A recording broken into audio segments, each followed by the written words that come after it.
வணக்கம். பணிவிடை மலர்வனம் சரியில்ல. அனுப்பமா சொல்கிறாங்க, நீங்கள் என்னோடய ஃப்ரெண்டோட ஃப்ரெண்டு தானே, நீங்கள் எனக்கு ஃப்ரெண்டுன்ட்டு.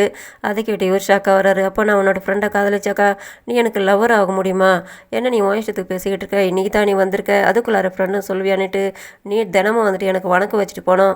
நாங்களும் உன் ஃப்ரெண்டை சொன்னாலன்ட்டு சும்மா விட்டாக்கா உன் இஷ்டத்துக்கு நீ பண்ணிக்கிட்டு போவியா? உன் பாட்டுக்கு போயிட்டே இருக்கான்னு இவர் இங்கே சொல்லிவிட்டு கையில் என்ன வச்சுக்கிட்டு இருக்க, சாப்பாடாக கொடுன்ட்டு இவங்க உங்கள் ஃப்ரெண்டுங்களோட வாங்கி சாப்பிட்றாரு அவர். அப்போது நீ போயிட்டு கேன்டீனில் வாங்கி சாப்பிட்டுக்க எங்களோட பேரை சொல்லின்னுட்டு இதெல்லாம் கேட்டுட்டு மோகனை வந்துட்டு எதுக்காக அவ்வளோ டார்ச்சர் பண்ணிக்கிட்டு இருக்கேன்ட்டு, பின்ன என்ன இன்றைக்கி தான் வந்து ஒரு நாளாச்சு, அதுக்குள்ளார ரொம்ப ஓவராக பண்ணிக்கிட்டு இருக்கேன், அவ்வளோ தலைமையில் தட்டி வைக்கணும்னு அவர் சொல்கிறாரு. இதே நேரத்தில் அரசியல் கட்சிக்காரங்களாம் ரோட்டில் கலாட்டா பண்ணிவிட்டு டான்ஸ் எல்லாம் ஆடிட்டு பண்ணிக்கிட்டு இருக்காங்க. ஜனங்கள்லாம் பொது ஜனங்களாம் வந்துட்டு அங்கங்கே அப்படியே நின்று வேடிக்கை பார்த்துக்கிட்டு இருக்காங்க. யாராவது வந்து கேட்டால் கூட அவங்களெல்லாம் போட்டு அவங்க அடிக்கிறாங்க.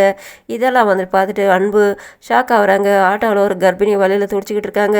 அந்த நேரமாக பார்த்து இவங்க வந்து இவங்ககிட்ட எல்லாம் கேட்டாக்க அவங்களாம் இவங்கள பிடிச்சி மிரட்டுறாங்க. அவங்களும் அவங்களுக்கு திட்டுறாங்க.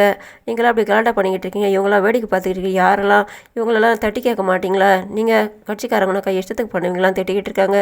நாங்களாம் யாருன்னு தெரியுமா? நாங்கள் ராஜராஜேஸ்வரோட ஆளுங்கன்னிட்டு யாராக வேணாலும் இருங்க, அதுக்காக எப்படியெல்லாம் ரோட்டில் கலாட்டா பண்ணுவீங்க, பொது ஜனங்களாம் பாதிக்கப்படுறாங்களான்ட்டு இவங்க திட்டிக்கிட்டு இருக்காங்க. அதே நேரத்தில் ராஜேஸ்வரி கார்லேருந்து இறங்கி வந்துட்டு அவங்க ஒரு சிலைக்கு மாலை போட்டுட்டு கிளம்புறாங்க. அந்த நேரத்தில் ஆட்டோக்கார டிரைவரையும் அடிச்சிட்டு இருக்காங்க. இந்த இடத்துல கர்ப்பிணி வர துடிச்சிக்கிட்டு இருக்காங்க. இதை பார்த்துட்டு அவங்க ராஜராஜேஸ்வரிகிட்ட வந்து நிற்கிறாங்க. என்ன நீங்கள் கட்சிக்காரங்களா அவங்க இஷ்டத்துக்கு பண்ணுவீங்களா?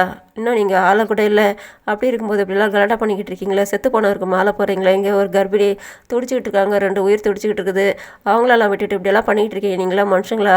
இப்போ அவங்கள நீங்கள் ஹாஸ்பிட்டலுக்கு கூட்டிகிட்டு போகணும், டிரைவர் வர அடிச்சு போட்டுட்ருக்காங்கன்னுட்டு அதை கேட்டு இவங்க ஷாக்காக வராங்க. டாக்டரா நான் என்ன பண்ண முடியும்ன்ட்டு உங்களோட காரில் கூட்டிகிட்டு போகணும்னு சொன்னோன்னே இவங்க மாட்டேன்றாங்க. அந்த நேரத்தில் பொது ஜனங்களும் சேர்ந்துட்டு அங்கே தர்ணா பண்ண ஆரம்பிக்கிறாங்க. இவங்களுக்கு வேறு வழி இல்லை, அவங்களோட காரில் அவங்கள அனுப்பி வச்சிடுறாங்க. அதுக்கப்புறமா ராஜேஸ்வரி நடந்து போகிறாங்க. நீங்கள் எதுக்காக நடந்து போகிறீங்க? உங்களை நான் கூட்டிகிட்டு போய்ட்டு விடுறேன் வாங்கினிட்டு அன்பு கேட்குறாங்க. அவங்க மறைக்கிறாங்க. ராஜேஸ்வரி கோவத்தோட வீட்டில் வந்து உட்காராங்க. வேலைக்காரமாக காப்பி எடுத்து கொடுத்து அதை தட்டி விடுறாங்க. அதை பார்த்து வீட்டில் இருக்கிறவங்களும் ஷாக் ஆகுறாங்க.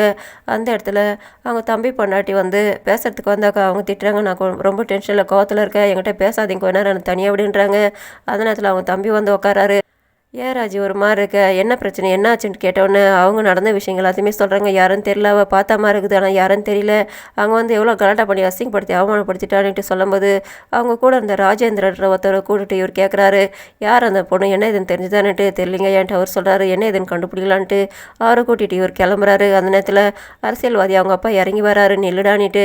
அப்போ நான் போயிட்டு என்ன இதுன்னு தேடி கண்டுபிடிச்சிட்டு வரேன்னு சொன்னோன்னே இவர் சொல்கிறாரு, இப்போ பிரச்சனை ஆயிடுச்சு, ஊரெல்லாம் தெரிஞ்சு போச்சு, இப்போ நீ போய்ட்டு அதை பெருசுப்படுத்த பார்க்குற, எதுவும் வேணானிட்டு அதுக்காக அப்படியே விட்டுட முடியுமான்னு கேட்குறாங்க.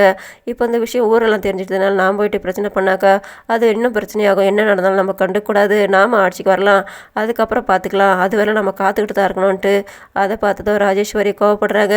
நீங்களாம் என் பேச்சு எதுவுமே கேட்க மாட்டீங்க, என்னோட பேச்சு கேட்குறது என்னோட கதிர்வேல் மட்டும்தான் இருக்கான், அவன் எங்கன்னுட்டு இவங்க கேட்குறாங்க. இதோட முடியுது. நன்றி, வணக்கம்.